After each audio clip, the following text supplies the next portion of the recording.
In 1958, a vivacious and talented college student became a national celebrity when she was crowned Miss America. After graduating from the University of Colorado with Phi Beta Kappa honors, Marilyn Derbur chose a career where she could help others achieve personal and professional success. Her inspiring and thought-provoking talks on TV and in person led to a prestigious appointment to the President's Advisory Council on Adult Education. Wife of a prominent Denver attorney and mother of a preteen girl, Marilyn brings to her audiences the keen insights and experience of a professional businesswoman, housewife, mother, and friend. She is the only woman in America to have received the Speakers Hall of Fame Award. And now, exclusively for Avon representatives, we proudly bring you Marilyn Derbur's Success Seminars.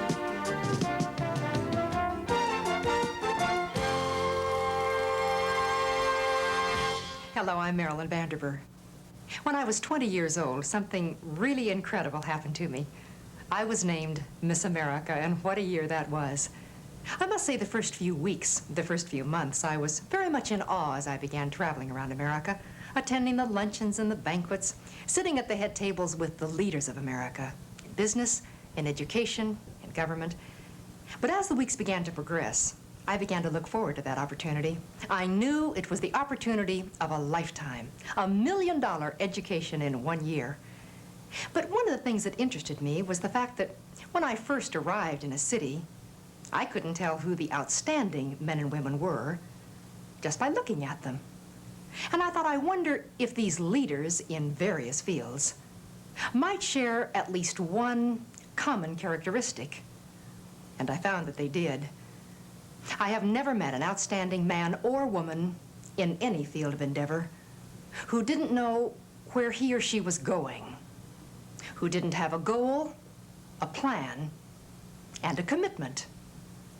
One of my favorite examples is Shane Gould. Her goal was to win in the Olympics. Her plan? She got up at 4:15 every morning, not just the morning she felt like it. And when she hit the water at 5:15, she could tell you exactly how many laps she was going to swim, freestyle, backstroke, breaststroke. She didn't just get in and swim around until she thought she'd had a pretty good workout.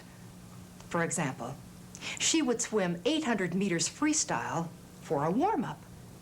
That would be approximately the same as swimming the length of 8 football fields without stopping. Then backstroke, more freestyle, the medley, breaststroke, butterfly. She swam that imaginary football field approximately 60 times each morning. Between 5:15 and 7, she swam 352 laps. She would be back in the pool after school at 4 and swim until 6 with an even more strenuous workout. She could tell you when she was going to study. 15 minutes here, 10 minutes here, 20 minutes here. Every minute of every single day was accounted for. It was an extreme plan. But she had an extreme goal. She wanted to be the best in the world. And she was. By age 15, she had won every world freestyle swimming record for women because she had a goal, a detailed plan, and a commitment. Isn't the same true in selling? Aren't the successful Avon representatives the ones who get up and start the day at a specific time? Sure, there are times you'd like to sleep late. Sure, just another 15 minutes sounds so good. But successful people plan their day and then hold to that plan. What a difference there is in today I'm really going to swim hard and knowing that you are going to swim 352 laps. What a difference between today I'm really going to sell and having a specific number of customers that you are going to sell to, and the day is not ended until you have called on every single one. What is your goal for tomorrow? For this month? Shane Gould wanted to win in the Olympics, but she succeeded because she knew exactly what she wanted. What specifically are you looking for? A prize, a trip, something new for your home? Or are you trying to reach a dollar amount? Can you write down in one sentence exactly what you want to accomplish? That is your goal.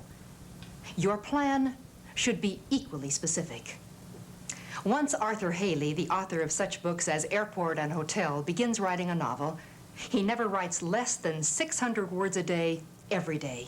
He actually counts the words in each paragraph and then subtracts them from the 600 to know how many more he must write before quitting that day. He does not miss one day of writing at least 600 words until the novel is completed.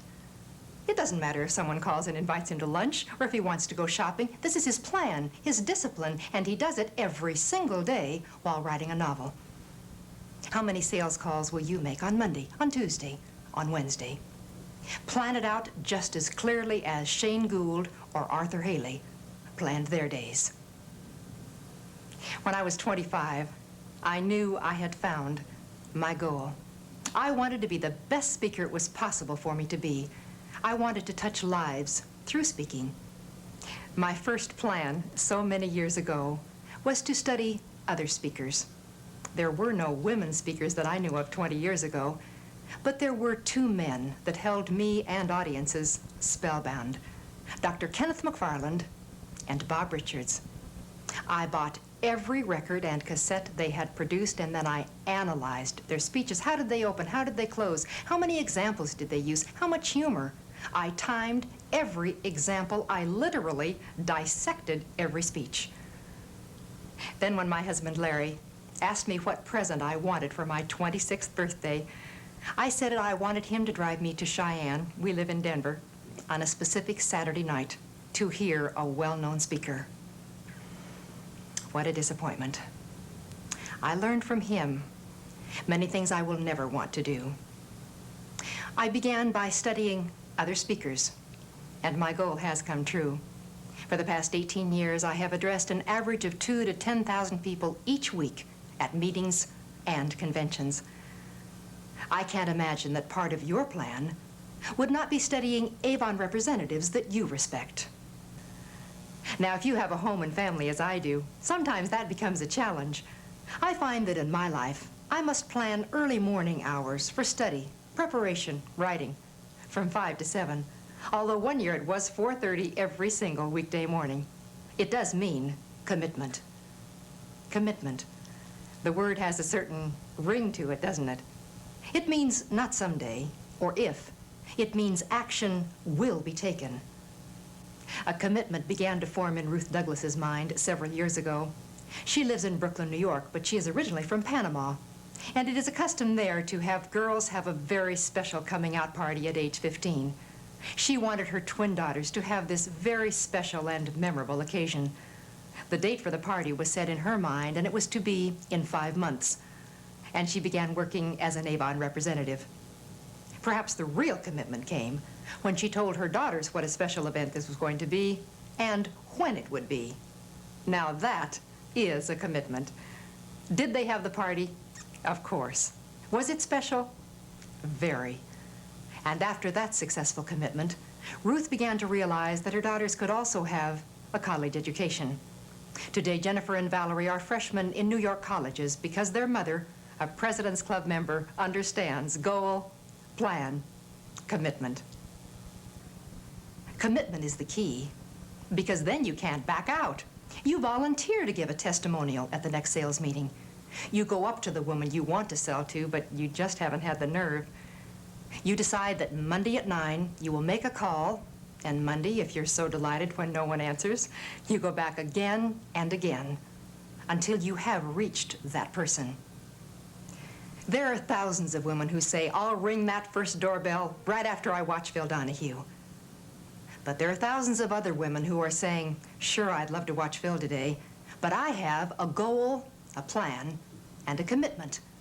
When I reach my goal, you're on, Phil, a full hour of Phil Donahue and a hot cup of coffee after I have reached my goal. If there are any 3 words that spell success, they are goal, plan, commitment. No one is saying selling is easy during these days when budgets are tight for most people. But I read a quote recently that had an impact on my thinking. You never learn to ride on a lazy horse. You never learn to sail on a calm sea. Oh, the horses aren't lazy, and the sea is not calm, and selling is not easy. But this is the exciting time.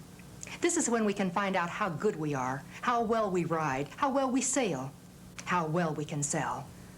It is during the tough times that we are forced to do more, be more, become more.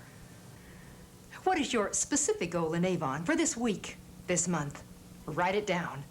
Now, what is your plan? How many calls will you make before you quit for the day? Now, follow your plan. That is the commitment. If you say you'll knock on that first door at 8:30 and the phone is ringing as you're starting out the door, or there is a fascinating segment coming up on Good Morning America, let the phone ring, turn the television off, keep your commitment. If you have a goal, a plan, and you keep your commitment, you will succeed.